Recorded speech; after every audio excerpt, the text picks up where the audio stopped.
The U.S. has warned Iran that all options are on the table to stop its deadly crackdown of anti-government protesters. Representatives from both countries faced off at the UN Security Council yesterday. We're also learning key U.S. allies in the Middle East are being engaged in intense diplomatic efforts to prevent an armed conflict between the U.S. and Iran.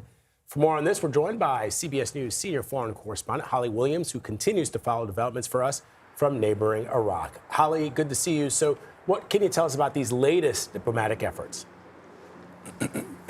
Hey there, Vlad and Adriana. Well, we understand that Saudi Arabia, Qatar, Oman and Egypt, so all key U.S. allies here in the Middle East, worked very hard to try and persuade President Trump to not carry out strikes against Iran. Their argument apparently was that strikes had security and economic risks that would play out across the region and would also have ramifications for the U.S.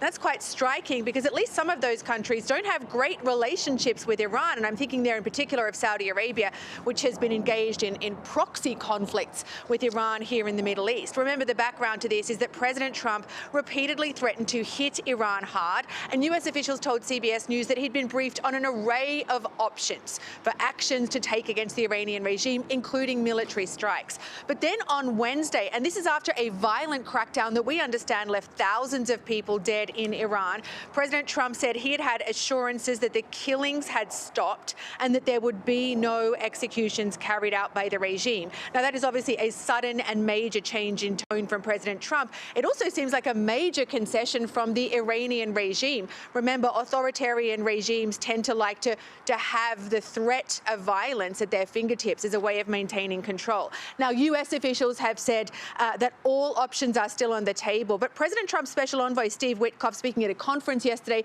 said that he preferred a diplomatic solution. Let's see how that plays out, because there's clearly enormous anger in Iran with the regime.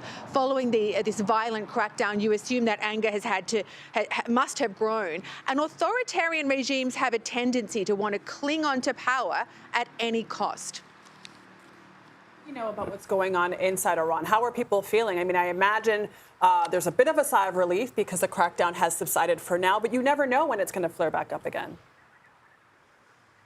Right, so the protest movement seems to have slowed. That said, I just saw a social media post that purported to show a video of another protest in a small Iranian city. The problem, of course, Adriana, is that the internet has been cut off now for a week, and that clearly is an attempt by the authorities to stop protesters from organizing and posting videos online for the world to see what's happening inside Iran.